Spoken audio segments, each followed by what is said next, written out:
many of us are here. This is unfamiliar territory to us, having so many board members here at the same time. So we're thankful. Listen, let's go ahead and get this meeting started. We'll call it to order. Today is indeed December 12th, 2024, and this is our December meeting, our last meeting of the year. And so we are so thankful. Our first order of business is the approval of the minutes for the November 14th meeting. So we'll look over those and make sure there's no corrections needed, anything of that nature.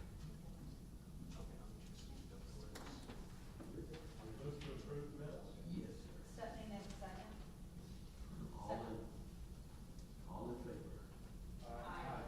Any opposed? I have to abstain. Yes. All right, so the minutes have been approved. We will continue moving forward. We have a presentation from Captain Martell.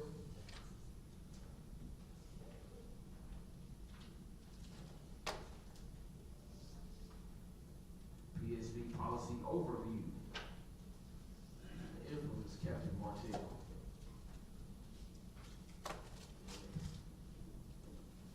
And as you all take the moment as he comes, public comment, we have nobody that has signed up. So when I skip over that, don't think I forgot something.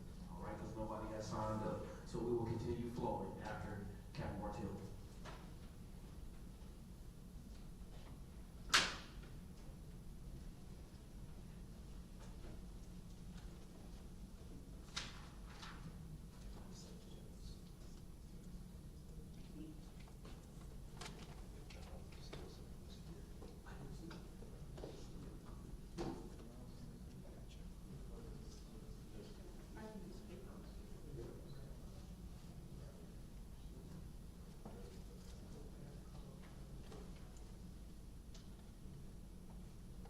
Good evening. I'm Jason Martell with the Professional Standards Bureau, and my understanding, based on the nature of your request, was to come and present just kind of a general overview of professional standards and some of our processes.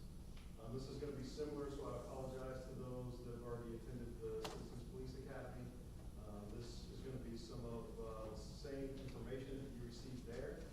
If you have any questions as I'm going through the presentation, please feel free to ask, and I'll stand for any questions at the end of the presentation.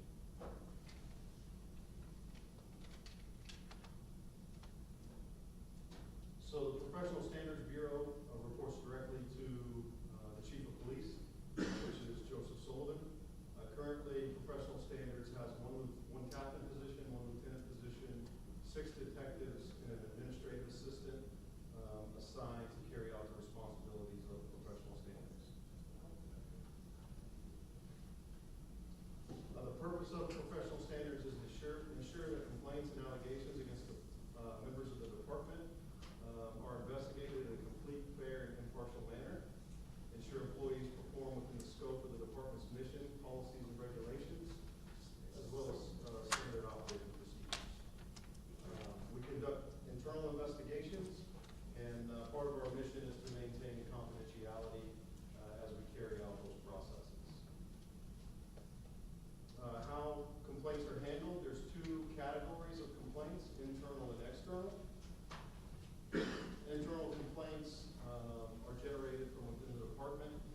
They usually consist of policy violations such as missing court, failing to qualify with your firearm, reporting late for work, and police vehicle accidents that are preventable. Internal complaints, again, originate inside the department. They usually come from peer officers, the employee's immediate supervisor, the accident review board, the range master, civilian members of our organization, as well as other employees. Most minor complaints are investigated by the employee's watch commander, who either then conducts the interviews and prepares a written report, or they designate it to a different supervisor. Once the report is compiled, it's sent to the Chief of Police for review and disposition, and then it's retained indefinitely in the Professional Standards Bureau. External complaints originate outside the department. Sometimes they come from other city departments or employees.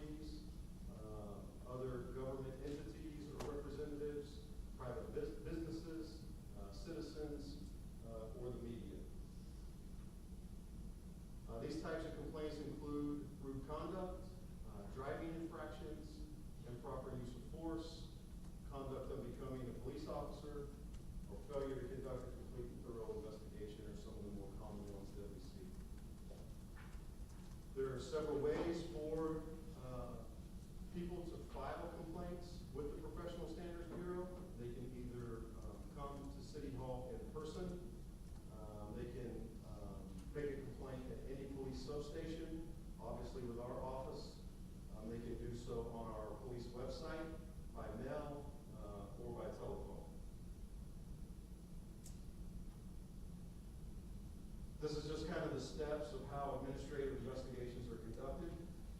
This starts with professional standards receiving the complaint.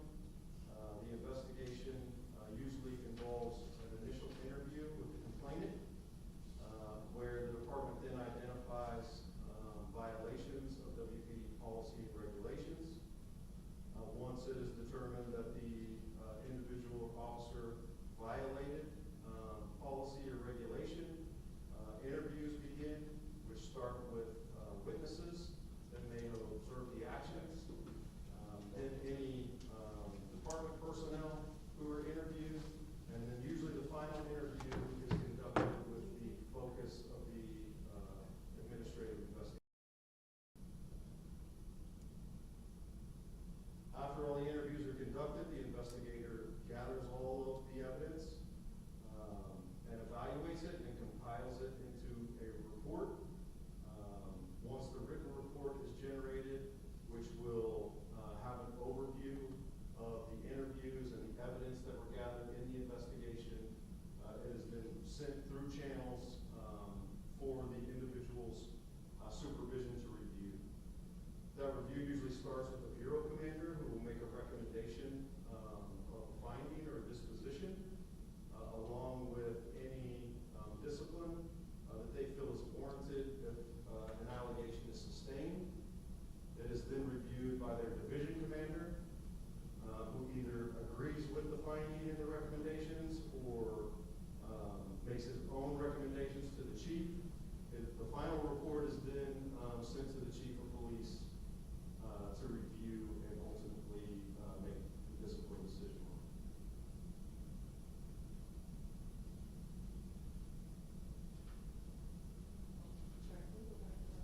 Sure.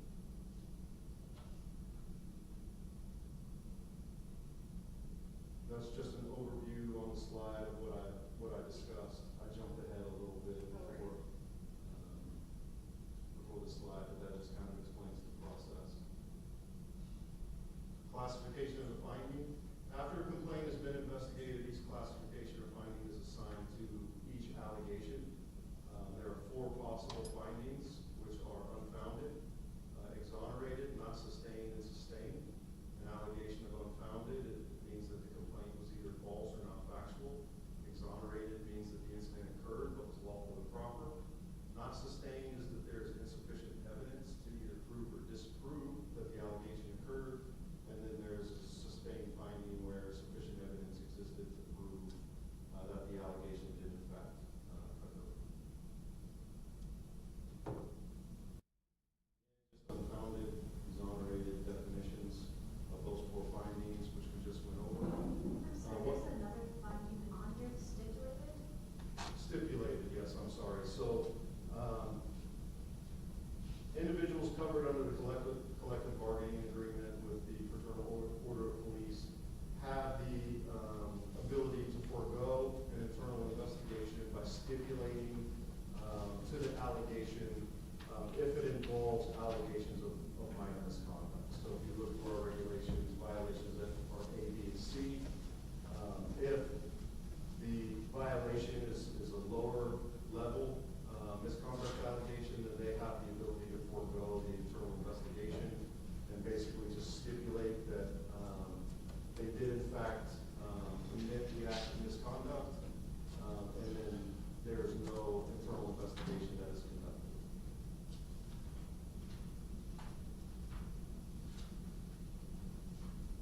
If an allegation is sustained, the employee's bureau commander and immediate supervisor make recommendations for discipline to the chief. Recommendations are based on a number of different things, including discipline history for similar violations, conduct, performance evaluations, awards that the officer may receive. All of them are taken into consideration when they're making a discipline determination. The parameters for discipline are set by Regulation 2 in the department's discipline matrix.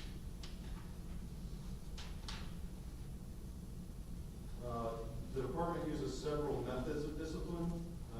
The methods are designed to encourage further violations of department regulations and educate the employee and bring them up to department standards. Discipline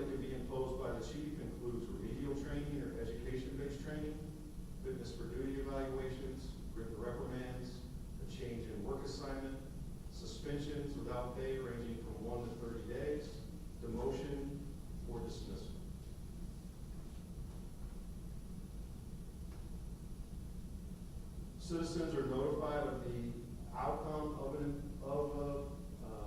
investigation or complaint by receiving a conclusion letter that gives them one of the 4 findings, along with the information about who investigated the complaint, along with the notification that is sent by certified mail to the complainant. They are also sent a CRB pamphlet by the Professional Standards Bureau explaining the finding and how they can request a review by the CRB if they're not satisfied with the outcome. Okay, and that's kind of where we start coming into the door here. Walk us through a little bit more detail on that. I mean, you're saying the discipline imposed is not provided with the complaint to the citizens. So I file a complaint, I say the officer, came up to my window, starts screaming at me right away, pulls me out of the car without reason, whatever the case might be. Okay, and then an investigation is done, and obviously several different scenarios, depending upon what you find, but I'm not, when I hear from you as to the result, I'm not gonna know whether they were given a letter of reprimand, or terminated, right? Which I understand may be required under your confidentiality requirements, but how does that work? I mean, what information does the citizen actually get? The citizen gets who investigated the complaint and the finding or the result of the investigation. So they get a letter that gives them the disposition that includes one of the 4 findings, which is unfounded, exonerated, not sustained, or sustained. Okay. So it says sustained, but I'm not gonna ever have any idea what happened, whether again it was, go to a 1-hour one-on-one with supervisor or termination. That is correct. Okay, so then the letter goes and it also includes our pamphlet. Yes. Okay. And I think that's where, as I got into all this, a lot of the confusion and some dispute still remains as to what should and what can the CRB do with regard to those. And obviously, I'm not asking you to weigh in on that, but if a citizen calls, and how often does it happen where a citizen calls and says, I assume pretty regularly, hey, this was sustained, what happened? And you just say, can't tell. Yeah, so we explained to them that the imposed discipline is a confidential personnel matter, and that we cannot share that information. So if they are not happy with the ultimate disposition, then obviously we direct them to the CRB email, and will assist them in any way possible in directing their issue with the finding to the CRB for review. But we cannot give citizens information that are considered private, confidential, which would include the discipline that was imposed. So we're not able to share. And the discipline would only be imposed on sustained findings anyway, right? So they Correct. should know. Are they informed? Do they understand what the findings are? Is there something in there that tells them kind of? Yes, so when they're sent the letter, they get a definition of the finding that is included when they receive the disposition of the complaint. So some of the concerns that I've heard is usually policy 901 is always on the letter, but that isn't necessarily the policy that was violated that led to maybe a discipline. Yes. So is that, I don't think a citizen is going to read that and they're going to think, oh, it's founded or sustained, they violated policy 901. I don't think a citizen is going to understand that you complained that there was, I don't know if it's a criminal, but that they were speeding. And then the ordinance or the policy number of speeding, that's not going to be in the letter to let them know. If they try to use that letter to say, hey, this is what happened, it's just going to be policy number, right? It's going to be the disposition of the finding of the complaint. They will get the PSB number, or the professional standards number that's associated with the complaint that they made. We will be more than happy to share the regulation that they were cited for, and then we can refer them to Regulation 2, and they can get some understanding of the discipline that will be imposed if it was sustained, because that's all public and website, but not all of that information is included in the order. Okay, so if they call up and they said, okay, so thank you for this letter, it's founded, what happened? You can't tell them about the discipline. But if they said, has this happened before, how many discipline, then we get that information, or is that an open records request? Yeah, so discipline history would be considered private, confidential personnel record, and we would not be able to share that information with them. They would only get the disposition related to the complaint that they filed. So the chief and the senior staff would be the only ones that would necessarily know when they're handing out discipline if it happened once or 5 times or whatever? Yes. Okay, thank you.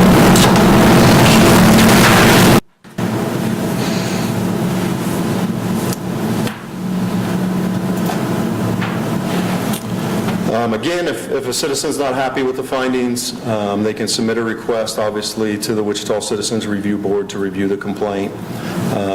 We will usually direct those via the pamphlet or over the telephone or however they choose to communicate with us of the email address so that they can express their interest in having the Citizens Review Board review their complaint.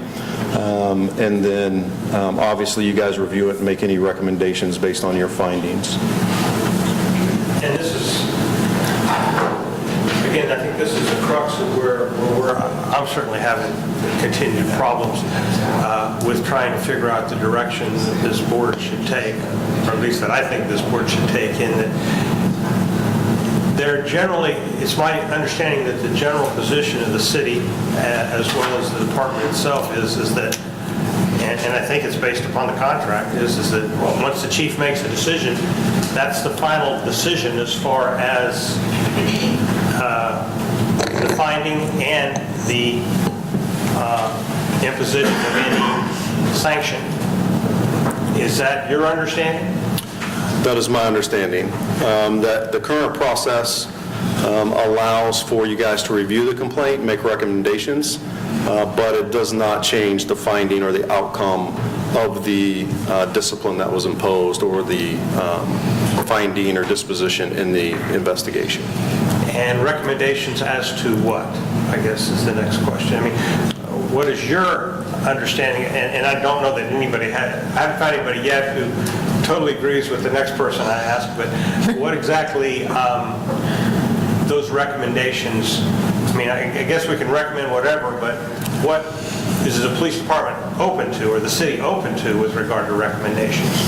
Well, I'd say that they're certainly open to any recommendation that you guys choose to make. So if you evaluate, you select and review a complaint or investigation, and you disagree with the outcome, and you think that there are stronger policies that we can put in place, there are different disciplines maybe that need to be negotiated and imposed, training that we need to implement to prevent incidents occurring in the future. Those type of things are my understanding in the review process. But the department is open to any recommendations or improvements that you guys have or would like to make to enhance, the public safety that we provide the citizens of Wichita. So if you guys see a deficiency and you make a recommendation for us to address that deficiency, obviously the chief of police and WPD personnel are open to hearing those recommendations and implementing those to the best of our ability. Okay. Yes, sir.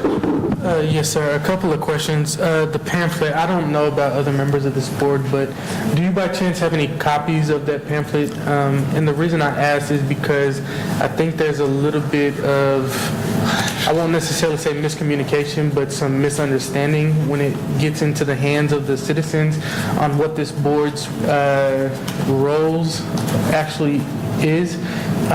So do you have any copies of that with you? I do not have any copies with me. I know there's one that's copied on the website. It looks like there's one being passed around there. But that is the pamphlet that is provided with the conclusion letter to citizens. Okay, and do you know who, is this the city that makes this? Yes. Now, I know that the Public Information Office can also assist with updating that, and that is done on a regular basis. I'm my administrative assistant. regularly reviews that and tries to get it updated with the turnover and transition and board members and different things like that, and then we review it to make sure that the messaging is correct, and it's what the Citizens Review Board wants us to put out to citizens. So if you have recommendations or information that you'd like to see incorporated into that pamphlet, then we're more than happy to assist in making sure that the correct message is sent out to the public regarding what you guys would like them to know. Absolutely, thank you. And then my final question is, so in the event that the CRB makes a recommendation for training that might not necessarily be a proactive training, so not a training that takes place before incidents happen, but for instance, if somebody is found, I can't think of the 4 words that you use, but found, I won't say guilty, but sustained, thank you, of that, from that finding, and our recommendation is that they must now go through this specific training, and that gets approved by the department. Does an individual who may have already been sustained previously, do they now go through those trainings as well? So that's a little bit tricky to answer. I mean, the department can ensure that officers and direct training as they see fit with department personnel. Now, if it's imposed as part of a disciplinary decision that's already been made, that's a little more problematic contractually with the collective bargaining agreement or the bargaining agreements with the various unions. So I don't know if that helps answer your question, but the department can direct training for its employees, but they can't go back and issue training as part of discipline that's already been decided. Odell, I think I have a question for you. I don't think we've reviewed any cases so far that have been sustained. I think they've all been exonerated or... For the most part, but... Is that pretty normal? Is that mostly what this board does? Those are, in my time on the board, we have reviewed the cases that have been pulled by board members. Okay. So it's not that some police department is pulling those cases or giving us those cases. Right. So we can literally review whatever cases on our sheet that you guys want to review. So the cases that we're trying to catch up on per se, those are cases that were already picked. And the ones that you all picked, we'll review them. So Right. But normally the citizens only send us ones that have been exonerated or unsustained because they... Right. And then Otherwise, they don't know what the discipline was, so Right. they're not objecting. True. Yep. Well, and that kind of gets into my next question, is particularly as I was not around when all this happened, when the I guess they call it the cell phone case, was that what it was called? Or situation? Texting. What's that? Texting. Text messaging situation, we'll Yes. call it that. Okay. That once the chief made certain disciplinary findings, they went to the city manager, and the city manager did some additional, or attempted to impose some additional sanctions. And you don't have to answer this if you don't want to. But, and then ultimately, a lot of that was reversed. And so the bottom line concern that I have with a lot of this is that I think, and it's nobody's fault, it's just kind of the nature of the way this is set up.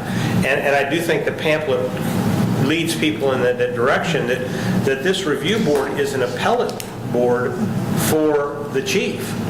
And that somehow, as to an individual officer or officers, that we can change what's happened with regard to how the disposition ultimately takes place or has taken place, additional sanctions or whatever. And I don't know that that's the case.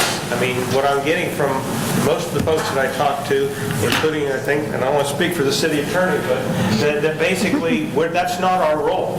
Now, we don't all agree on that. And I'm still trying to keep an open mind as to exactly what our role is there.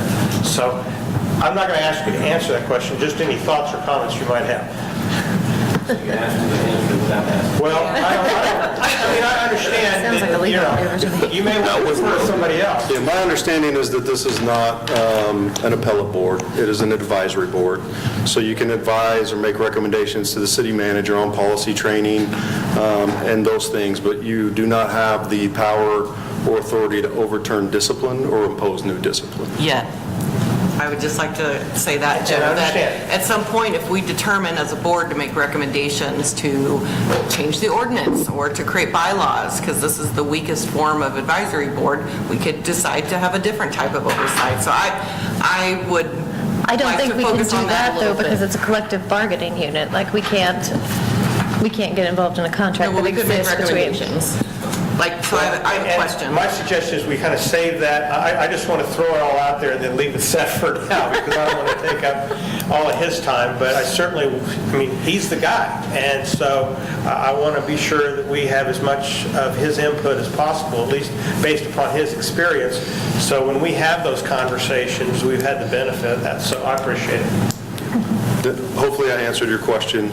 I'm not sure what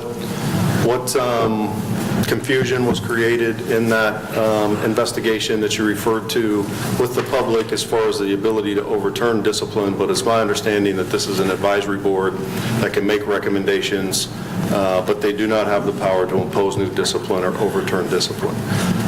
That would be my number one recommendation to include on the pamphlet, though, because that's not stated, at least very specifically there. So I think that's where a lot of misunderstanding comes from and a lot of anger from the citizens comes from, because they come to this board and very passionately wanting us to overturn the decision made by the police department. And I do believe that many of them look at the pamphlet online or try to understand the purpose, but I don't think it's conveyed effectively until they reach this room here. We'll be happy to work on messaging that educates the public in a way that you guys would like to see it conveyed to the communities to clear up any confusion.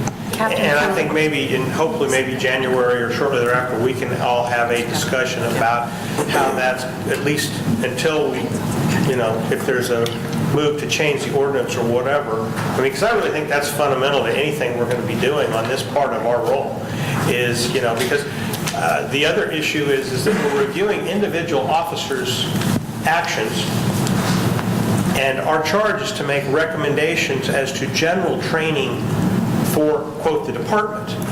And that's another thing that I really struggle with because, obviously if you have multiple situations where officers are doing the same thing and it's objectionable or it's problematic, then it's easy to sit there and go, hey, we need to have department-wide training. But most of what we're seeing so far, from what I've seen, is individual officers who are at least alleged to have done something as an individual or as a small group that was, according at least to the citizen, inappropriate.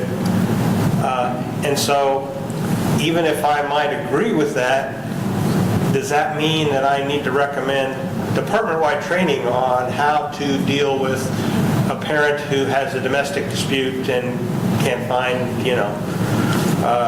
where the other parent is and who's supposed to pick up the kid when, and, those kind of things. So, all right, thank you. It does seem like maybe it's more in the idea of, they were exonerated but this looks like there was something substantial there. Maybe there's a different way that they need to look at it. It seems like that's a way we could have an effect.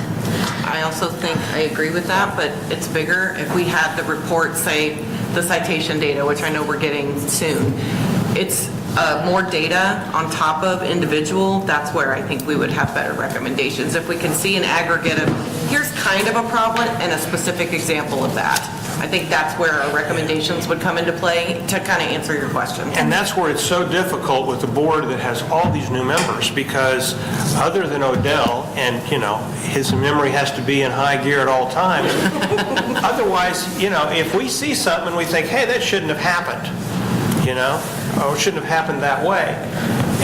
But we haven't seen it before because we've only been around for a few months, and so it's part of, it takes, not having the folks who have been here before, that institutional memory really puts us at a disadvantage. So, Captain Bartel, can I ask? So Captain Martell, I have a couple questions. I'm new to the board. This is my second month, and I'm not sure that I understand the process. I understand that citizens receive this health, or this brochure. Do you know what the literacy level of that brochure is, and is it given to them in their original language, or is it only available in English? So it's available in English and Spanish, but I do not have the information to answer the rest of your questions. I do not know, like, how the pamphlet was drafted, who was involved in that process, if they considered those factors within that. What I can, trying to find ways in today's modern age to engage the public in a more efficient manner. And so one of the things that we have done is we've looked at an addition to our complaint database called the Public Portal, where we have the ability for people to either submit complaints electronically, and when they submit those complaints using our website, they can get electronic updates either by text message or email, as well as it gives them the ability to submit complaints anonymously, where they can receive a unique identifier, and then if they're not comfortable providing us with their contact information, because there's still mistrust in the community and a lot of people do not want to provide us with their home addresses, their contact information, and things of that nature.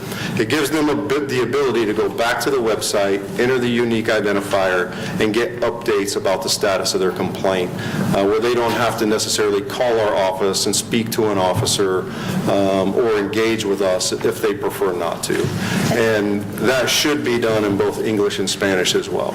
And then my additional question to follow up on that process piece is, after they've received the brochure, or even just getting back into like standards and guidelines for the police department, is there a percentage of cases that should be reviewed? Do you guys have an organization that sets a standard nationally that we should look at as we're looking at bylaws?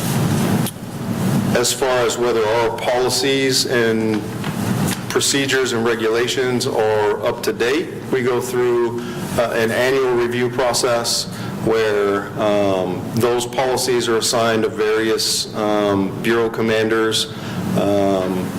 Like for instance, and the internal investigations policy is assigned to me, and I review that on an annual basis, where I research best practices nationally and the trends that are going on within the community, and this is throughout the country, and then we make recommendations for revisions to those policies, and then we go through a meet and confer process with the union to implement changes to those policies, and that goes on all year long, involving various policies, and we try to review every policy annually. In addition to that, I know that the department has researched software such as Lexipol, which is known as an expert in the industry of risk management and policy implementation. And so they have looked at purchasing additional software to make that more streamlined, where those recommendations are also made. And anytime something related to a law enforcement topic is updated, the department receives that information and can elect to implement that in their policies or not. And then finally, I think one of the other things that the department has done is it's sought state accreditation for its policies through the Kansas Law Enforcement Training Center. And so Captain Moses has been working diligently on getting all of our policies in line with the accreditation standards of that organization, so that we are an accredited police department. And that will be the first time, I think, in Wichita Police Department's history that they've received accreditation and policy. Thank you. Yes. And to follow up on that, if you want additional resources, there's an organization called the National Association for Civilian Oversight of Law Enforcement, NACOLE, and it's just nicole.org, and a different board that I'm on has Excuse me, gone through that quite a bit. May I just ask everybody speaking in the microphone? Oh, I'm so that- sorry. So the audience at home can hear and we you. are compliant with Toma. Thank you. So it's NACOLE.org, the National Association for Civilian Oversight of Law Enforcement. And that is a national board that assists local boards with training. There's also a ton of resources on the website.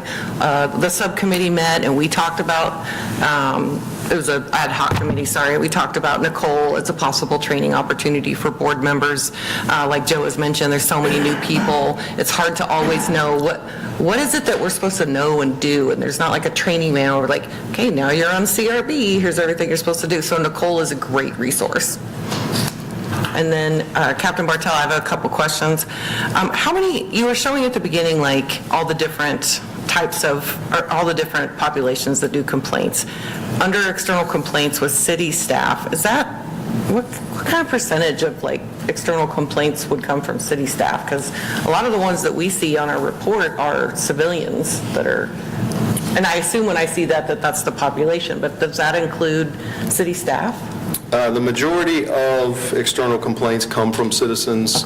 I do not have the numbers. I don't believe that we currently track or separate like external complaints as far as what organizations they come from, what other city departments, or if they come from citizens. We just track internal versus external complaints generally. And Captain Cooley, those are included on the report that we see, external complaints from staff?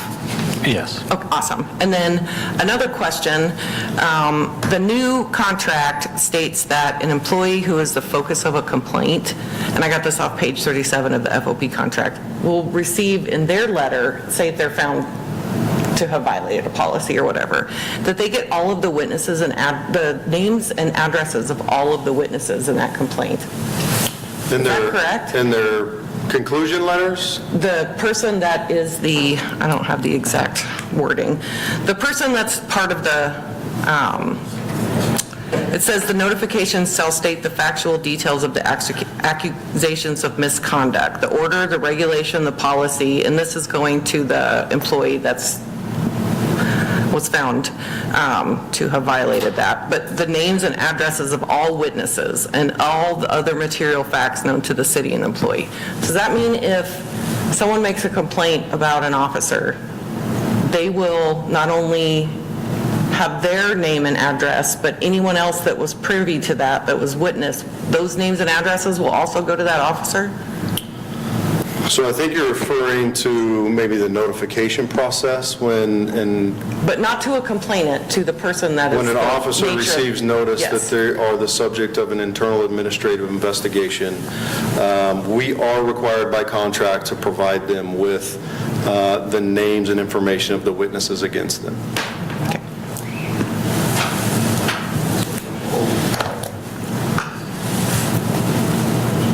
That's interesting. That is scary.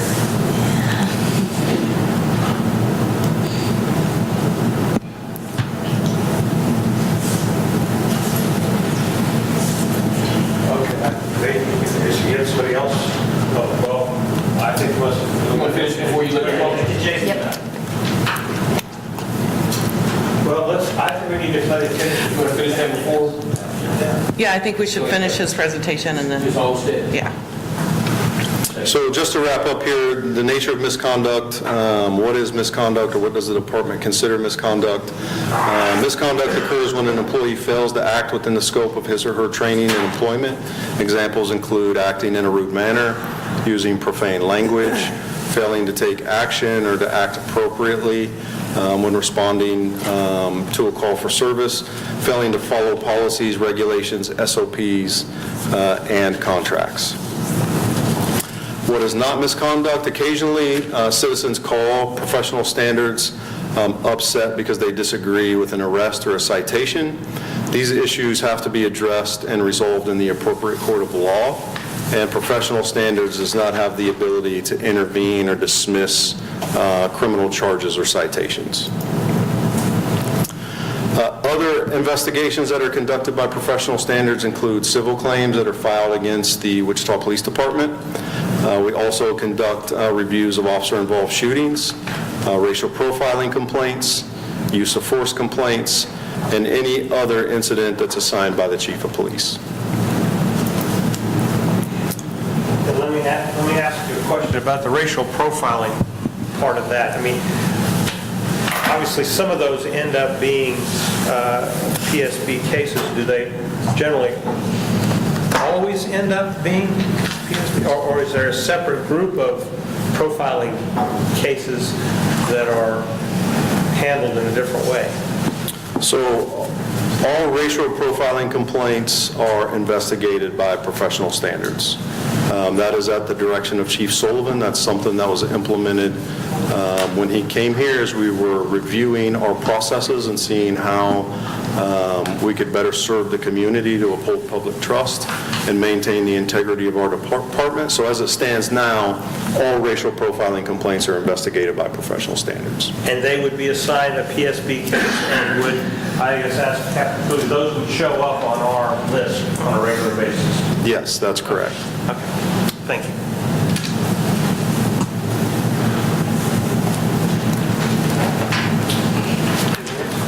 If there's no further questions, that's the end of the presentation. Well, thank you very much. It was very enlightening. Before you leave, could you answer a few questions? Could Well, I you think we can have provide public some comment. answers? Yeah, I think public comment, but not, yeah. Pardon? We have public comment. Well, okay, so I'll comment this way. Since 1998, Is your mic on? I don't know, is it on? Can you pull it a little closer to you, Walt? Pull it a little closer to you. Pull it a now. little closer. Got a light on, does that work? Is it green? Folks, you were pointing out that very few people on the board right now have been involved in these cases. I've been active on this issue since 1998. I can say since the law was passed in 2005 by the state legislature, I think the count is 800 racial profiling complaints. Not one sustained that I'm aware of, not one. Anytime there's a complaint brought, external complaint, most of those are not sustained by professional standards.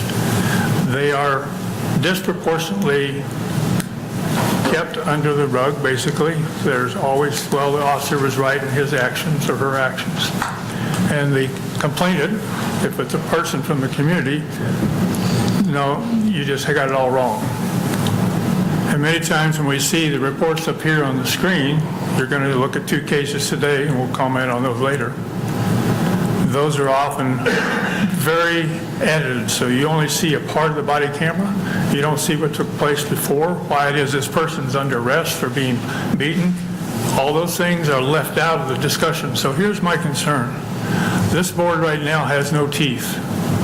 You didn't see the contract that was just voted on this week by the city council for FOP. It never came. We asked for it while I was on the board for the last year and a half. There have been recommendations for that FOP contract since 2 years ago when we met with Chief Ramsey, FOP, and some of the people from HR. It all went silent. So you've not had any input to FOP contract, it's the new one. The complaints that are brought forward to this group here are not taking that seriously. And when you look at the internal complaints, I think Twyla Purity brought this out at the council meeting just this week. Most of the complaints are disproportionately against black officers and female officers, the internal complaints. So there's a lot of concern on the part of those line officers about why it is we're putting up with this. Why do we get picked on and basically nitpicked with small internal complaints when we've got bigger issues? So I'm very concerned that we have a double standard. You're not able to know what the complaint discipline was. The person that filed the complaint doesn't know, but if you and I go into a court of law, immediately our sentence is known. Our picture's in the newspaper if it's something like a robbery or something else happened. If we're adjudicated in one of your courts, Joe, and you were a judge, that information is public. We have a double standard. And so when you allow an officer to look at all the data beforehand, and then he comes in and get his story straight, that makes it very, very difficult for anyone to have their complaint sustained. Now I'm going to follow up with the final point, retaliation. One of you asked the question, what happens if the file and the officer knows all the details about where you live, who witnessed, what did they say? We've had any number of people come to racial profiling board and say, look, those officers that I filed a complaint about, they're coming by my house and doing this at me. They're going to, in fact, one case where 2 weeks after the lady filed a complaint, she was told, watch your back. Within 2 weeks, she was thrown to the ground, beat with her fist, with the officer's fist, tased 3 times. She had just had surgery 3 weeks before.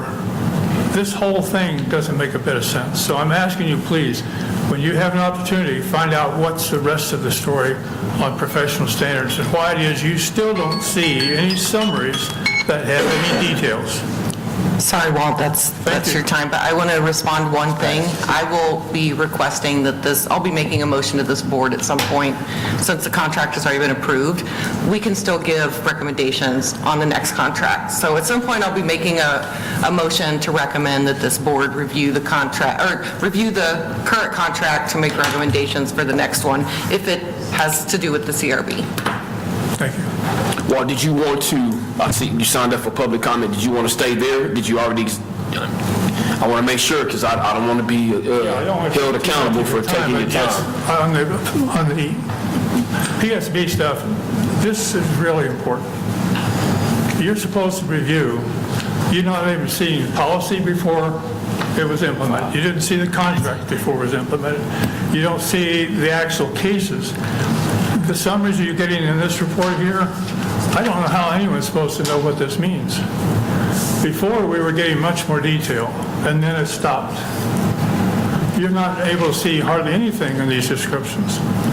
The folks at Jensen Hughes, when they wrote their report, they said, please provide at least the written complaint from the complainant, so this board can see it and not have it all edited down to one sentence.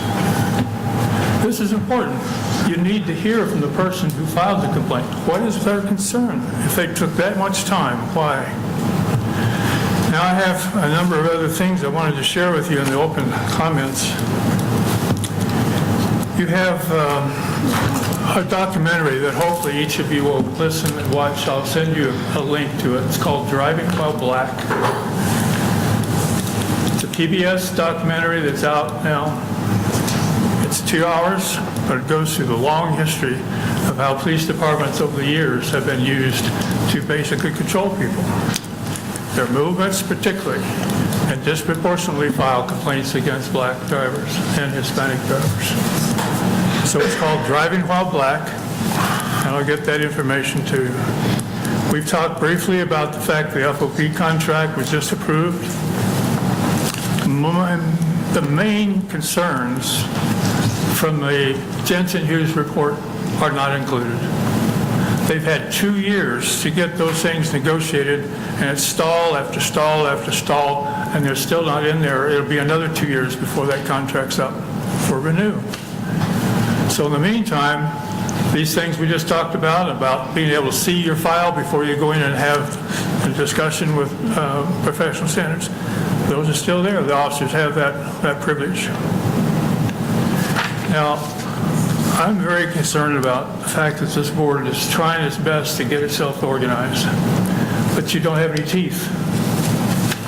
So you insist and say, look, we want to see policies beforehand. That's in the law, it's in the ordinance. You're supposed to deal with policies. Secondly, you're supposed to deal with training. The training that is being provided to the officers for racial profiling training is very, very esoteric, I would say. It does not have the meat it used to have. The officer's supposed to go through it every year, but you need to see it. I'm not sure if any of you have actually been through it. But that's one thing to get into. You're supposed to deal with training. Outreach, this meeting is held at 5 o'clock. That's great. Now, one of the reasons would be to invite the people who have a complaint. You have 2 complaints you're going to review today. Have those complainants been informed that they're going to have a review? Have they responded? Did they say, yes, I'm coming, or no, I'm not? Those are things you need to know. So when you go into that review, I'll have a comment to make about those particular cases later, but I'm very concerned right now that you're not getting the information beforehand. So how can you make good decisions? Thank you. Thank you, Mr. Chopper.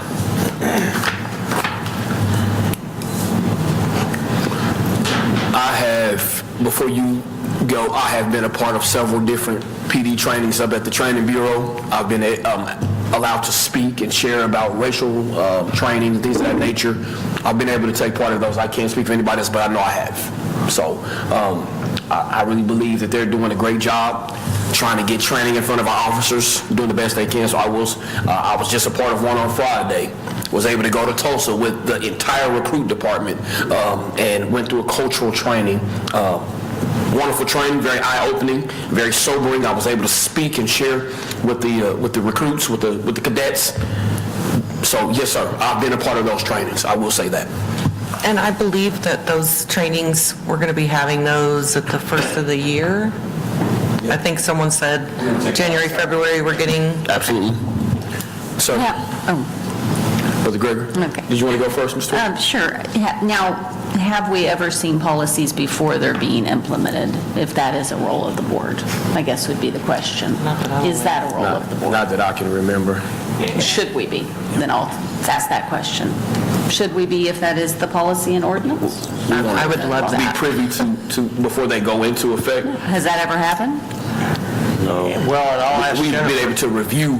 We've reviewed policy. Go ahead, sir. My I'll apologies. ask Jennifer, I don't know that there's anything the ordinance specifically states that. That's correct, and it does talk about reviewing existing policies in the ordinance We've done that. So not under subsection 2.10.030. So Jennifer, for example, policy 901, which is currently in revision, we wouldn't be able to see it as the board until after it's been approved, or could we see it before it gets approved if we request? Well, that's a little bit of a gray area. It does exist. It is in review. I think you'd have to just make that request to WPD, but it does not guarantee that there is review prior to an amendment. The other provision that talks about review of policies is under 2.10.080D that says board's review will be for purposes of reviewing any applicable administrative regulations and advising the chief of police, city manager, mayor, and city council on practices and training relevant to issues or concerns uncovered as part of the investigation. So we could ask to, review 901, okay. Yeah, we can. Make a recommendation, or request to do it. Yeah, we can always review them, and then we can make our suggestions or things of that nature. Absolutely, we can do that. Was there any other questions? Brother Greg, did you want to share something? I was just going to confirm that it is the role and responsibility of the police department to notify when we are reviewing a case, right? Who's Notify the citizen. Yeah. The citizen, thank you. Yeah, and we do that. Both the cases today, those people, the letters went out for that. The one you heard last month, that was us contacting her to come for that. Okay, Thank you. all right. Did we get any response on the ones from today? One possibly will show up, the other one, no reply. Okay. All right. And then I guess I had just a clarification question. Is it the role, are there any police departments that let you review a contract before it's approved? That doesn't seem like something I know that a citizen review board would be involved in, but I don't know. Austin Does and anyone know? Baltimore do. Austin? Go ahead. So a few do? Yeah, I But mean, probably we have not. a list of ones that do, so. Mr. Chair, I can't comment on what other cities do. I will say, I don't see that in the purview of the ordinance for this board, but Yeah, okay. Thank you. Yep. All right. Jennifer, just to clarify before Mr. Green speaks, does that mean that we can't make recommendations even if it's, I don't, I think the board can make recommendations as to policies, regulations, training practices. It doesn't really specify that. so if there's, for example, what I brought up that's in the contract, that if we make a recommendation, for example, to say, hey, we'd like it if you didn't do that, we can make that recommendation, but it's still a collective bargaining agreement. We have no Absolutely, control it over is a that. collective bargaining process, and I just don't see that this is spelled out in the ordinance at all. So before the new contract goes into effect, it goes in front of city council, correct? And it did. City council meeting is an open meeting for citizens to attend. That's correct. So they're able to voice their opinions at that meeting, correct? That is correct. All right, so there is a way we can voice have our voices heard start. I just want to, put out that, so, great. Sir? Yes, I don't know who to address this to, but has any recommendation been considered, like when we make a recommendation, do they approve it or do they, just look at it and say, hey, maybe or maybe not, but have they really taken us up as being serious about the recommendations that we suggest or? As far as policies or as far as anything? As far as anything like. So I hate to bring up the text message situation, but right there.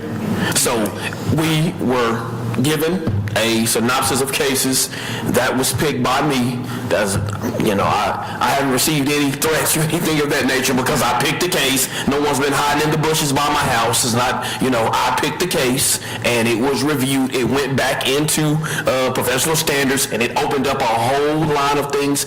People getting in trouble, people held accountable, and I don't feel any way about it. I did that. Yeah, so they do take us serious. Absolutely.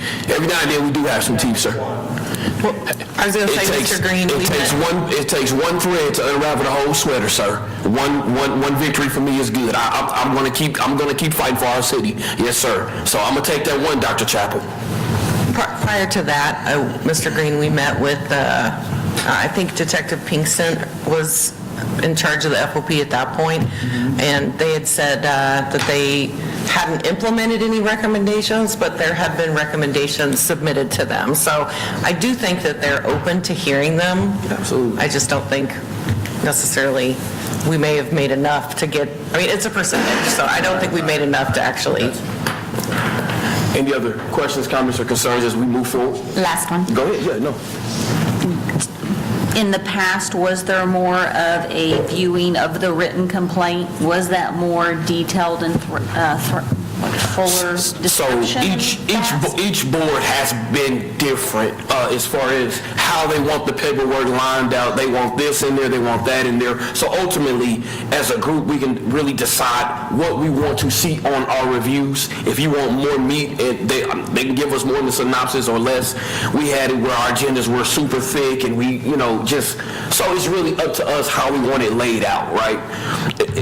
I've seen more, and I've seen less. So we're kind of in the middle, and I've been on the board since we started. So I've seen it all, right?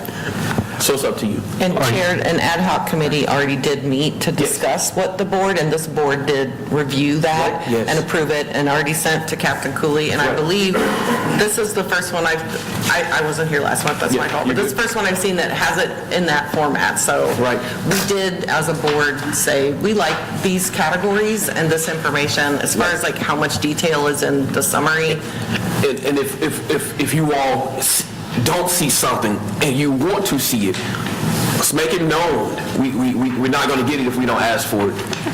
If it's something that we want to see and it's within their power to get it to us, they're going to get it to us. Because I'm going to ask them and I'm going to stay on them. We're going to get it. We're going to get it done. Sounds all right? good. Thanks. All right. Listen. Go ahead, sir. So I'll add, if you're talking about the summaries, not executive summaries, the summaries in your packet. Yes. That has gone back and forth because of some litigation of what can be in there and what can't be in there.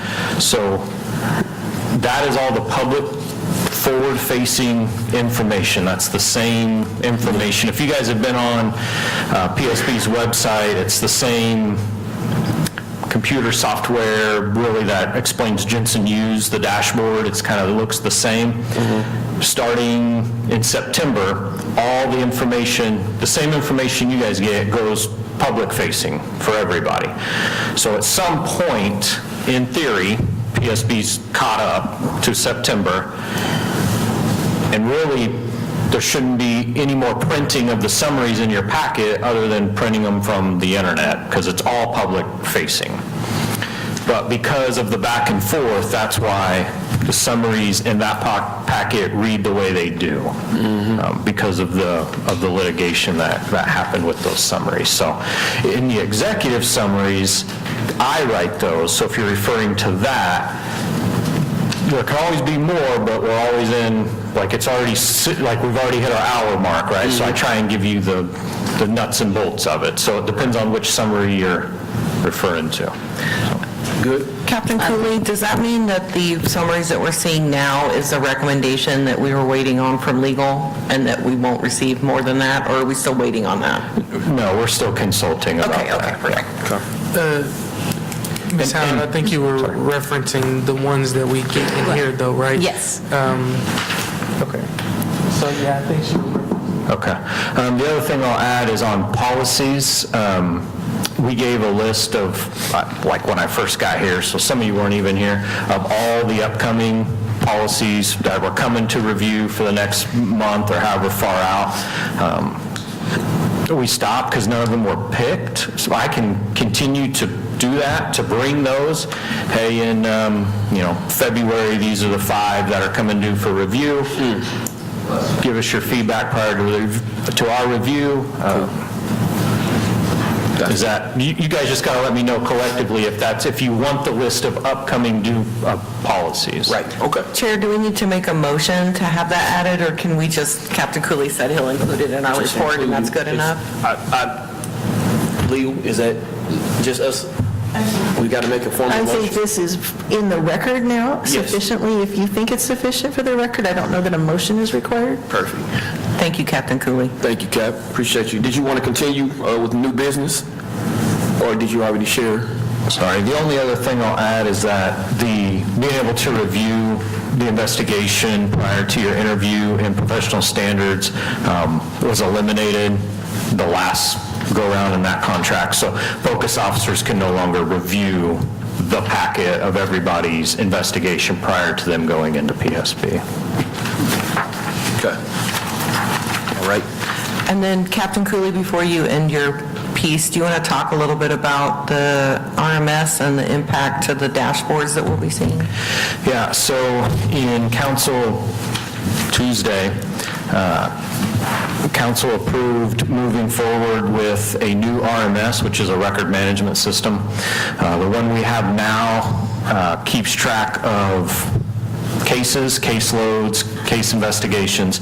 We have a separate one where officers enter their use of force, awards, different stuff, and then that one goes into a separate one that produces your graph, and that Captain Bartel works out of IA Pro. So right now, the 3 of them don't communicate to each other. So when you're asking for a difference in your graph, it's not that simple to say, hey, we want this information in this graph, because they're not connected. So council did approve moving forward with a new RMS where all of those are connected. From all the demos that we've seen, we can input and ask it to do a lot more than what we can currently do. Now, we're looking at a year possibly for the PSB side to get active, and then a couple years for our case files and stuff to get active through the system, because all that information has to be transferred over. But there is a new system coming, is the point. So. I have one more thing. I do think that I'm intrigued by the idea of, instead of us getting a summary of the complaints, and I understand sometimes we may not even be able to read them, but would there be a problem with us on these cases where we're going to review an executive session as part of our packet, and if possible, even before that, I don't know if that's possible, just for us to actually see the actual complaint from the citizen? So, I mean, there's this idea out there that somehow that, somebody's covering something up. Yeah. Well, I mean, I did consumer fraud division for 7 years, okay? And the first thing you did was you read the complaint, if you could read it. So this one, sorry. That's my question. Is that a possibility? It would take off your responsibility of having to summarize the complaint, because we'd have the thing. And if we could get it beforehand, that'd be great. So the summary of the complaint that I say isn't the summary of what the citizen complaint is. The summary that I do is the summary of the investigation, which could be, a book of thousands of pages. Last month in executive session, I pasted the citizen's complaint in that executive session, word for word what the complaint was that was filed. And is that something that we could start doing on a regular basis? On the ones that we review in executive session, is that we would actually get the complaint, the citizen complaint, so that we could actually look at it and make sure that, you know, that everything's, that at least the citizen complained about. Again, you know, the investigation might find other areas of concern, but if we're focused on, at least partially on what the citizen's complaining about, it does strike me that it might be a little bit better for everybody if we just saw the raw complaint. Yeah, so that's what I did last month. I just pasted the word for word what the complainant wrote in the complaint. If it is a written complaint, I intend, unless you guys ask me you don't want to see it, to continue to paste it in there. If they're phone complaints, a little bit more difficult to paste it in there. Those I typically do summarize. Sometimes those phone calls go on for an hour, hours, you know, of talking. If they come in and they give a in-person complaint, it could be the same thing. It could, sometimes those go on. So those I typically summarize the gist of, you know, the complaint. Okay, well, my request would be, if there's something written from the citizen, that be provided to us in total. Yep. Okay.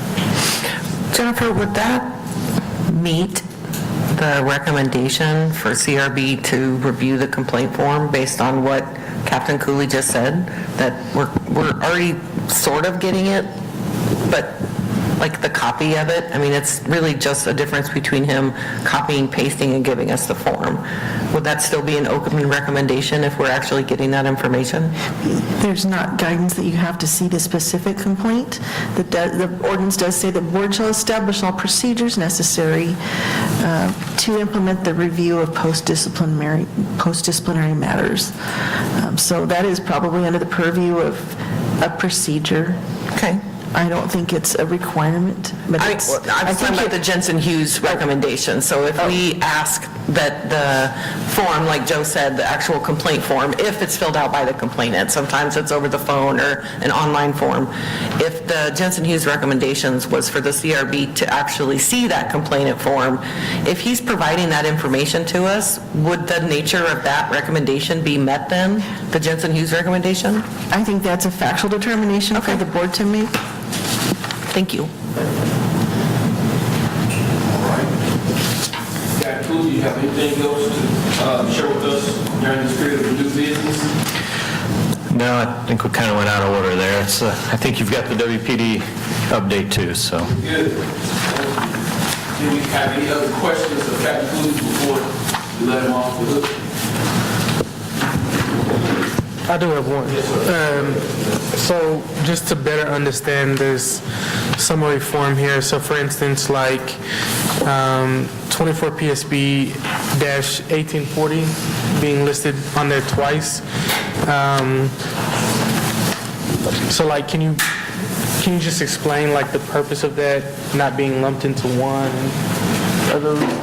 Is it the same case, just different things about the case? Are you saying what I'm saying?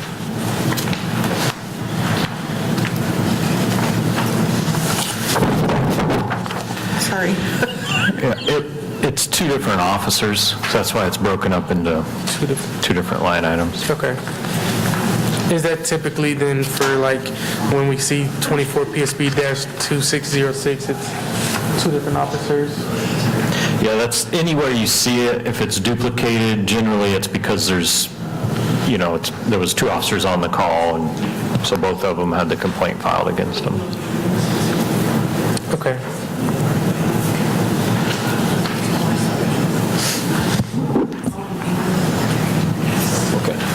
All right. I do have one more question. Is there a difference between the external complaint and the just complaint?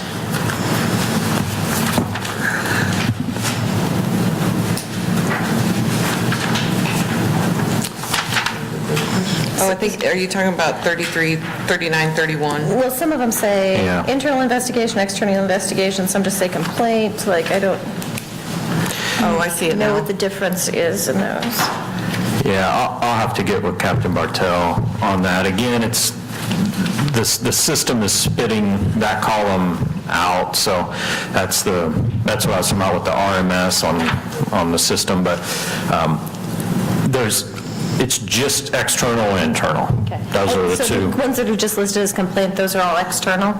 Is that No, I correct? can't answer that. I'd have to get with Captain Bartel to see if they're external or internal. Okay, thank you. Captain Cooley, I understand weapons, use of force, insubordination, those kind of things. When I see contact with a citizen, I don't know what that allegation is.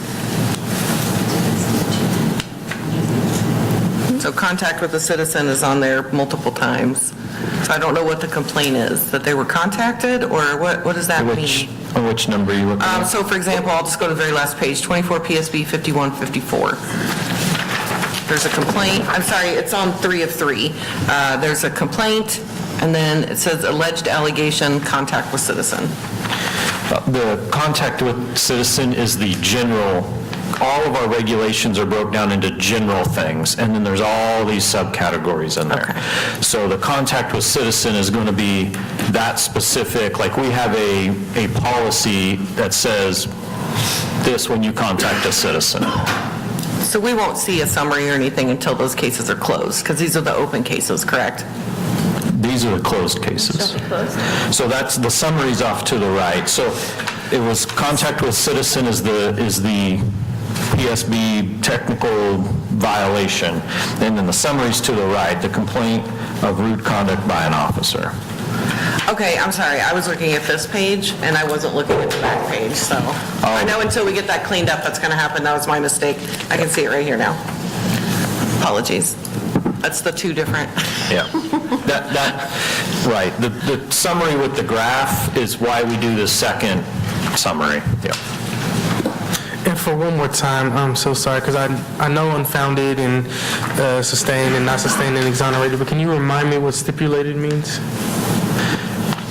So if there's a complaint of a violation, if it is a minor violation, so a B and a C, the officer can be given the choice to stipulate, which basically says, I agree with whatever the complaint is, and so they've stipulated to it. So essentially, it's a sustained that they've agreed to.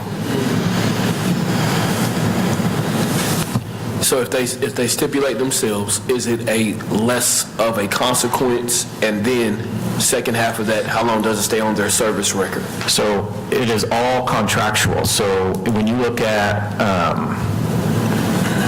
Reg 2, it will outline exactly a B, first offense is this, second is this, second is this, the reckoning period is this. And so you stipulated to distinguish the difference between an officer agreeing to that versus being sustained, being found? They're both sustained. Both sustained, but one is me verbally confessing or admitting to it, and the other one is me being found? Or saying no contest, or technically? Yeah. If we conduct an investigation, whether they choose to sustain to it, I guess if they choose not to sustain to it, we'll conduct the investigation, and then we'll either find them sustained or not sustained, or exonerated or unfounded, whatever the ruling is. If the officer decides, I'll just sustain to it, or stipulate, then we just put it down as stipulated. They've read whatever the complaint is, and they're stipulating yes. Okay. So I'm seeing on the alert review outcome, a lot of, I mean, probably this is the most I've ever seen, complaints of rude conduct. So again, when people are in a bad situation, they may not be the nicest, but since training is here, nice to see you, sir, what kind of I hate to use the word customer service training, but I think you know what I mean when I say that, like interacting with citizens, it seems like a lot of rude complaints, and I don't think all the officers are being rude, but. So we do a series Thank you for setting me up. We do a series of training, we continuing training. We do a lot of enhanced communication. Last year we rolled out our ICAT training, which is communications and tactics training, okay? That's something we use for officers to teach them how to handle war situations better. We also did ABLE training just recently, just within the last few months, and that also gives officers a way to communicate with people better.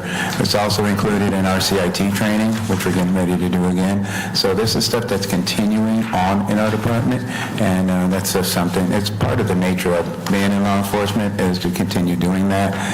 Are these officers being rude? I don't know. But you know, we spend a lot of time trying to get them to act more professionally. And when the instances come up, we do review it and we do deal with it. Thank you so much. May I ask? I'm sorry, go ahead, I'm sorry. It's always us. Yeah. May I also ask, are you tracking the data month by month, year by year? So if you see a spike, that changes the way that training's occurring, how often it's occurring, or? Are you referring to that if this month we've had 20 rude complaints, is that, we don't go in and evaluate it like that. If we see, inside of the professional standards software, there's an alert system built in. And so there's different thresholds. So if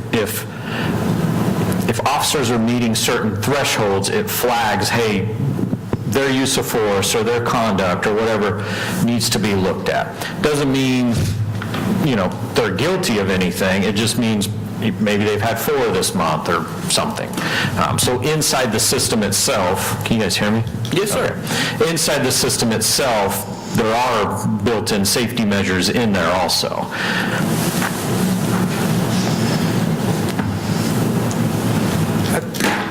I think I got the question answered, but just to confirm, for your training, do you do both internally and external training? So Yes, we do internal training that we feel that needs to go out to our officers. We also offer external training. We just brought in a company for 4 days. We did some extensive search and seizure, car stop training, report writing training, canine training, and they were here for a whole week. So this stuff is always offered and always continually. That's one of the things that I do is to bring in quality training. I'm building a calendar for 2025 now, and we will have continuing education for our supervisors and for our line officers. And when you say offered, I'm sorry, when you say offered, meaning it's not mandatory that they go to that? That is correct. We do mandatory twice a year, so we'll put topics in our mandatory training. It may be like 6 topics this year, 8 topics next year, and that is mandated that every officer attends that, and we do that twice a year on a regular basis. Good. So our ABLE training and ICAT training was also mandated department-wide. We also have a supervisor retreat, and that is mandated that all supervisors attend that every year. So is there a way you can provide maybe either an estimate or factual evidence of the number of people that take advantage of going to these offered trainings? We can, but we can do it by the training. So our system that Kelly and I use to log this, if you name our bulletproof report writing, we can pull up and tell you how many people attended that training or any other training that we have. We just kind of have to know what it is that you're looking for, because there are literally hundreds and hundreds of training that people do attend throughout the year, and we log and keep track of all of that information.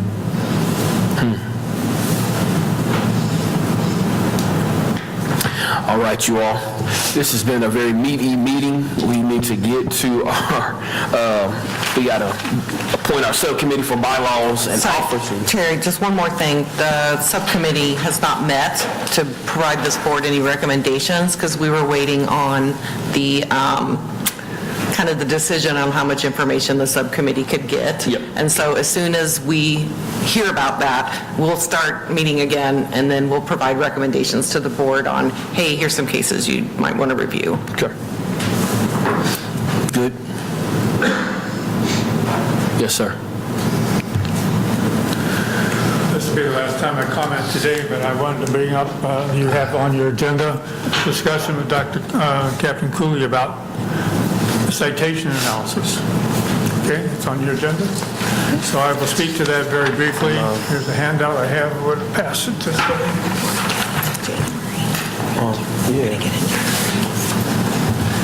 Most of you are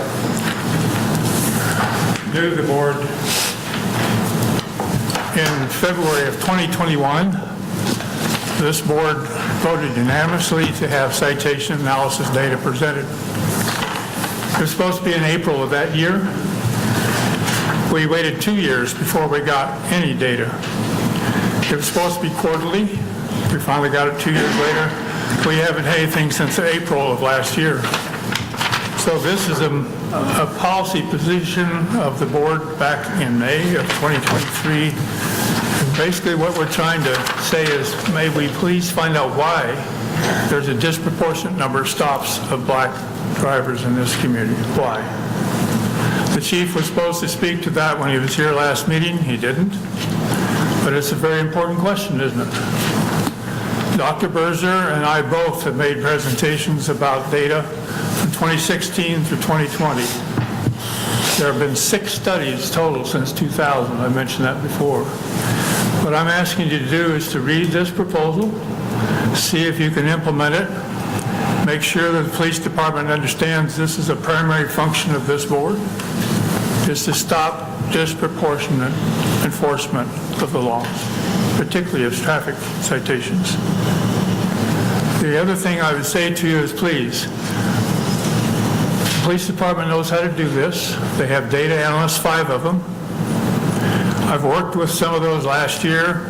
They can do a relative risk index, which rank orders the types of citations being written and to which races. It can't just be raw data dumped out there and make you have to figure it out in your head. This is a very simple calculation that can be done. It will help you very quickly see, for example, that you're 12 times more likely to be a black mother trying to drive your kids to the grocery store. If you don't have an infant seat, you get a ticket. Other drivers don't. 12 times more likely. There's a variety of things that Dr. Berzer pointed out, that I've pointed out. The data can help you a lot in getting an overview. But the question that you need to come back and ask the chief and the department is why. So that's what this proposal is about. Please read it, and hopefully you'll get it implemented. Any questions about it? Thank you very much for your time. Chair, I looked up policy 903 while Dr. Chappell was talking. That is the Wichita Police Department policy on racial and bias-based policing. And on the last paragraph of E, which shows department requirements, it says the department shall file a report no later than July 31st of each year to the Attorney General as required by statute. Such report shall be for the period beginning July 1 of the previous year through June 30 of the current year. Such report shall be available for examination by any person requesting to see it during normal business hours. Can we get a copy of that report for the Citizens Review Board for next month? It's on the Attorney General's webpage. They have listed reports. So we can request it if we come in during normal business hours, but we can't get it presented to the board? Do what, I'm sorry? So it says, such report shall be available for examination by any person requesting to see it during normal business hours. Is that, if someone comes in to look for it, they're said, go to the Secretary of State's website? I mean, we can print it. the Attorney General's website, sorry. Yeah, I mean, we can print it. It's at your, it's the same report that is sent in, they just post it on their website, so. Can we get it? Yeah. In our packet? Yeah. Okay, thank you. Cool. Anything else while we're here? Fantastic. Bylaws and officer roles for January 2025. We had talked about trying to define roles and who wanted to be in those roles, and so this is that kind of time where we can talk about that and get that ready for our first meeting in January 2025. We can talk about bylaws and officer roles and things that, if you're in an office position, what your office requires you to do or ask of you to do. And so let's discuss that. Let's talk about that. Let's figure out how we can get that done. Mr. Chair. What up? To my understanding, I could be wrong, I believe that was supposed to be all discussed in January. Just per the minutes, I know subcommittee members will be appointed in January, but to my understanding, I thought the discussion of all... So we're going to have that, your understanding is we're going to have that discussion in 2025? All discussions related to subcommittees, bylaws, member Okay, roles. is that everybody else's feeling as well? Okay, we're going to keep moving then. That'll give us more time to... That'll give us more time to talk. Okay, perfect. And so we're getting ready to move into executive session. Before we move into executive session, have we discussed what we're including on next month's agenda? No, but we can do that before we adjourn, or we can do it now, so that we can get input, and then we can just go into our executive session. That's fine. That's fine. I just had some thoughts about that. Okay, let's do it now. Why it's fresh on your mind? No. Why it's fresh on your mind? Let's get that done. I think just two things that I would personally like to discuss. Dr. Chapel.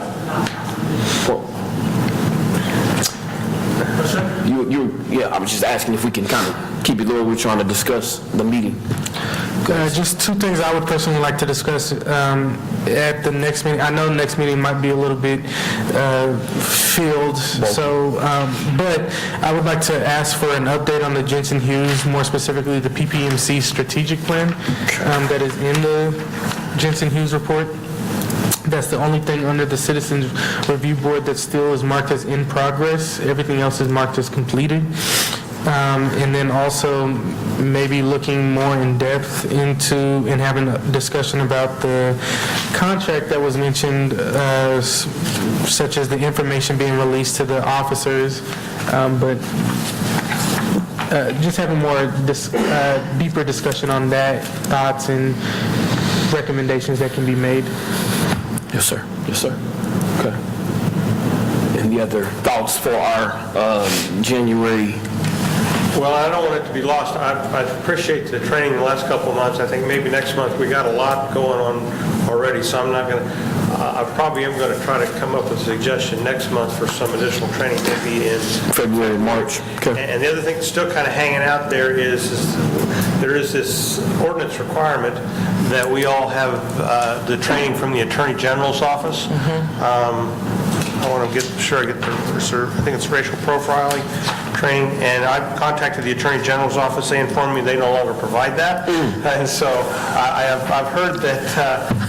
What I was told from this, I believe it was an Assistant Attorney General, was that, and I think, Jennifer, I may have copied you on that one, but I won't swear to that, is that the Kansas Law Enforcement Training Center may have something. And so I know it's kind of a bad, the next couple of weeks with holidays and so forth, but I don't want to lose track of that.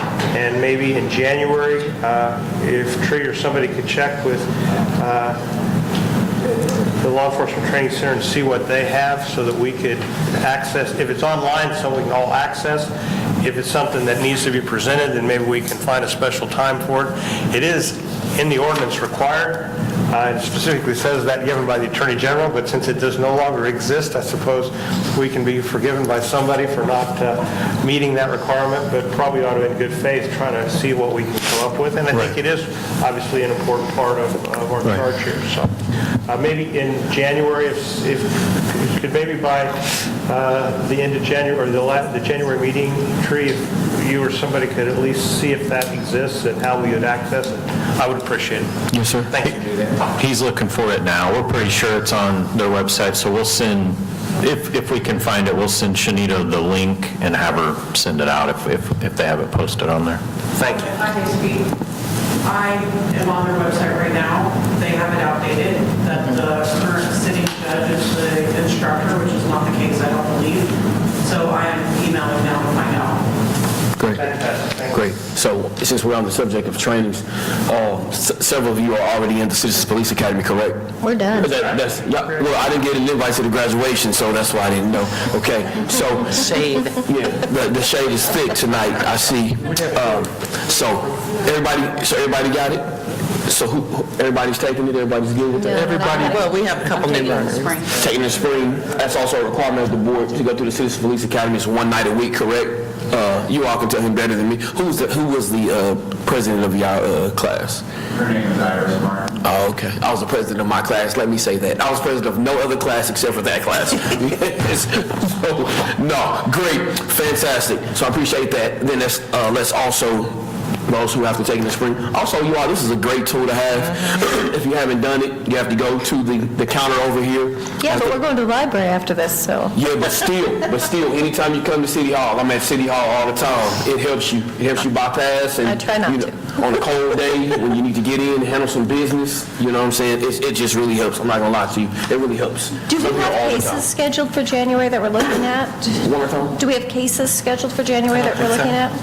No, because the subcommittee has had an opportunity to meet, and then they're I'm gonna. thinking if we have an opportunity, maybe we should look at some of these that have either been stipulated or have been sustained, since that's something we haven't done before, and there are a couple on here. You can take those and email those up the chain, and that way we can have documentation of them. I mean, we can put on record tonight as well. Okay, yeah, I've got a couple that I pulled. Okay, good. I was going to say 24 PBS 2606. That was a Can you sustained. repeat that? I'm sorry. One more time. Sure. 24 PBS, I'm sorry, PSB 2606. Pardon my dyslexia. And then 24 PSB 4946. Okay. And we had pulled some racial profiling cases from previous months, so we haven't reviewed those yet either. Right. So That was already voted on by the board. So that's one of the things that happened with our former board members. We would stack cases and nothing ever got looked at, and so let's also keep that in mind. I'm not telling us not to pull cases, but let's just also remember. Well, I just thought if we have none on the agenda for Appreciate it. next time, Oh, yeah. let's look at some that have been stipulated or okay. sustained so that we kind of know what that looks like too, because we haven't done that yet. Yes, ma'am. Okay. All right. Any other things for? So for the agenda, we are getting just to finalize what has been said for the agenda, we want to hear about racial profiling training, maybe. I think we're going to know something maybe by then. We're going to look at citation data, which might take a little while. If it's a quarterly citation data report, we might need a little time for that. And then, Greg, what else did you say? We want to look at FOP contract and Jensen Hughes recommendations. The PPMC strategic plan, And the strategic plan. and then yes, FOP. Okay, so I would just ask that maybe we, since we already have citation data, and I think a training is planned, that we might need to just pick one other thing, because that's already a pretty full agenda. One other thing, as in one other case, or one other thing in general? Well, so we've got Jensen Hughes recommendation, FOP contract, the strategic plan update, citation data, maybe a case, That sounds like plenty for 2 hours, honestly. and then also bylaws and officer discussion. So I feel like that might be too much. We might need to narrow that down. Yeah, let's not push the envelope too far. Well, why don't we push off the contract a bit, since it was just signed and we got 2 years? Yeah. I'm fine with that. Is that cool? Yeah. I think citation data for sure, because it's already on the agenda.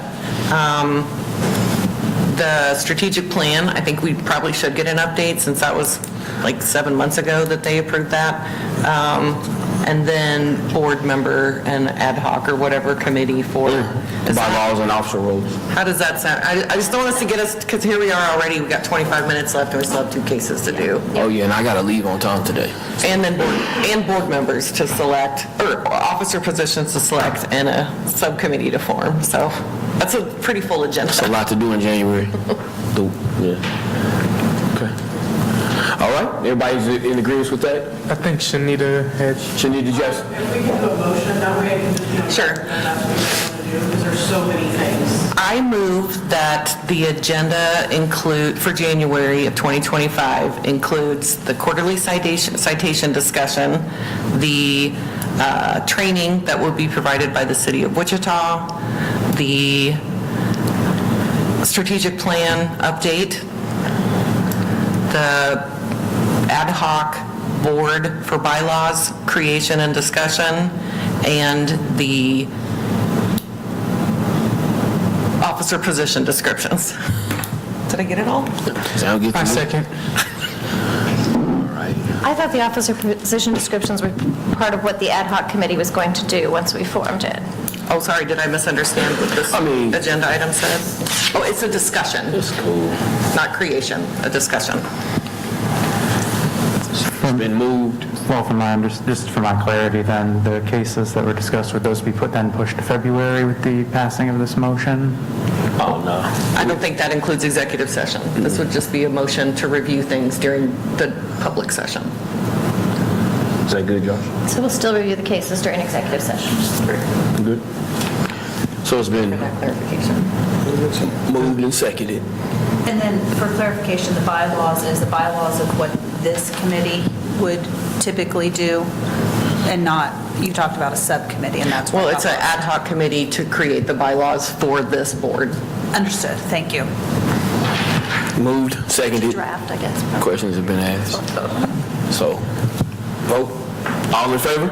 Aye. Any opposers? Perfect, thank you. Let's try to get into executive session. Thank you, sir. I see you moving toward the door. We have two cases that we want to review, 22 PSB 1193, 21 PSB 2678. How much time do you think we need, Captain? I wrote down 27 minutes based on if you want to see videos, Yes. so it's going to be close. Okay, so, okay. So we, It takes us you sure? You have your motion? Huh? You have your motion? Yeah, I just was looking at the time. So we're come right back about 6. Oh, please don't close the doors yet. We have to keep the door open until the motion is made. Come back at 6:05 or so. I'm sorry, I don't know who closed the door. 7:05? 7:05. I told you I'm tired. 7:05. So that is. Yes, so I was just I moved that the Citizens Review Board recess into executive session for right at 30 minutes, returning at 7:05 to review information related to PSB cases 22 PSB 1193 and 21 PSB 2678, to discuss personal matters of non-elected personnel and to protect the privacy interests of identifiable individuals. Second. All in favor? Aye. Aye.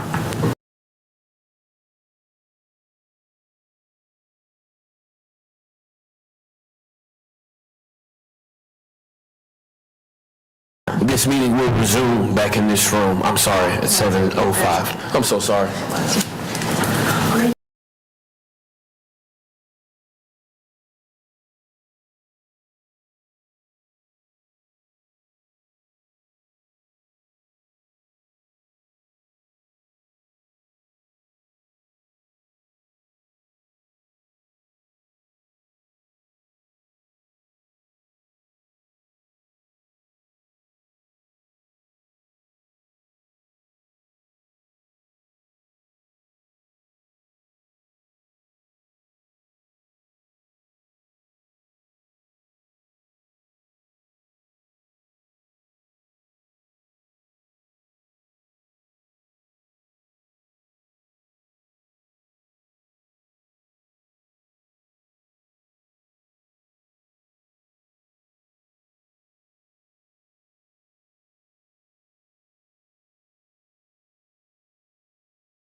And technically, we need to have you read the whole motion again. I'm sorry, that's the law. We can't just make a motion to extend like we sometimes have.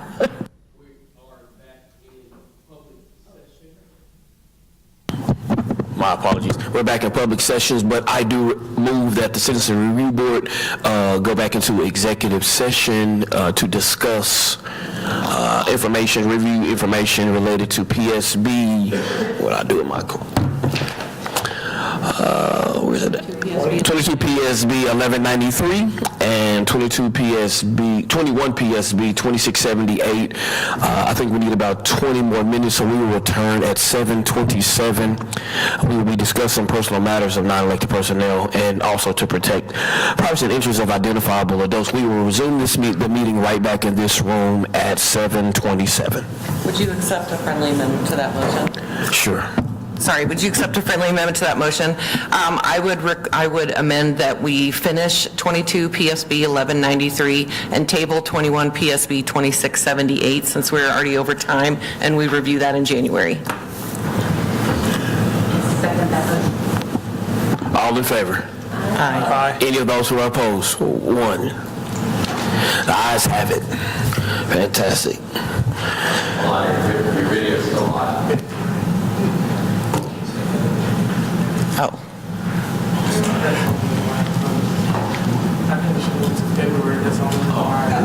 Oh, we can turn.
Please apologize to whoever we made you. I'll tell you all what happened. Okay. I'll tell you what I have to do. All right, we are back in public session. So I would move that, I'll make this motion, that the summary and video were reviewed and discussed, and the board finds that the use of force policy was not violated, no report is forthcoming, and the board will take no action. It has been moved and properly seconded. All in favor? Aye. Any opposers? All right.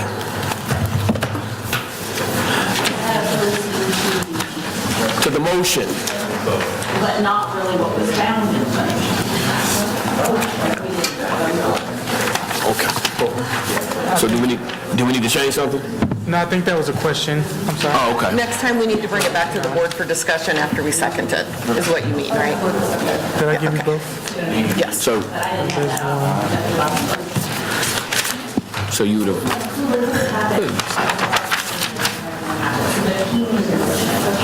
We're in open session, so we need to use the microphones. Oh, yeah, microphones. We need to use You got to turn it on. So in Robert's rules, and like, he made a motion, that motion is seconded, and then that's what brings it up for everyone to vote. So it's just her motion. If you didn't like the motion or disagreed with what was occurring, you would You vote against no it. at that point. You would vote against it. You would vote against it. Next time, when it's a motion and a second, we'll bring it back to the board for discussion about that motion before we call the vote. Because that would have given you the opportunity to say whatever you wanted to say. All right. What's up, sir? Before. So did we go through an official vote? I'm sorry. Yes, sir. Yes. We're good. Okay. Yes, Is sir. this where I would make the, okay. Yes. In the spirit of learning and understanding, I would like to make a motion to request WPD data surrounding de-escalation tactics, including the current training materials, number of officers who have attended, and any other relevant policies and procedures. Friendly amendment, could you add the time, like February? Oh, yes. Can we have that data no later than March? Second. Did you hear it? Because I barely heard it. Okay. Oh, I'm sorry. No. I make a motion to request WPD data surrounding de-escalation, current tactics and training, including the current training materials, number of officers who have attended, and any other relevant policies and procedures around de-escalation, no later than March of 2025. And then I second. I'm afraid, I'm concerned with how broad that is. In the spirit of knowledge, I would like as much as I can get. If you have a suggestion for narrowing it, I would love to hear it. Not saying that to be mean, just I genuinely. Do you all feel like you have... Joe, your mic's not on. Turn your mic on. Joe, your mic's not on. Just can't remember when to turn them off and turn them on. So in October, maybe, I provided the de-escalation trainings and the policy, so I can provide those again. The number of officers that went through wasn't provided. That was prior to him. So you guys have all, well, I have not. Stephanie hasn't seen it, so I have those documents. It's Captain not. Cooley, we didn't have discussion on that when Right. you presented it, so at that point, I think we could have that discussion. Okay. So the answer is that is doable? Okay. Yes. Yeah. Shall we vote? Call the question. So, any questions? We good on the questions, Wallace? All in favor? Aye. Anyone opposed? All right, motion carries. All right, so I apologize. I didn't mean for anybody to feel like I was rushing them. I'm receiving an award tomorrow from the city, from the police department. So I missed the cleaner, so I'm not going to be able to wear what I was going to wear. That's why I was trying to get my suit. So I'm not going to make it. So I'm going to have to wear jeans and a t-shirt, but it'll be all right. I'm just teasing. Huh?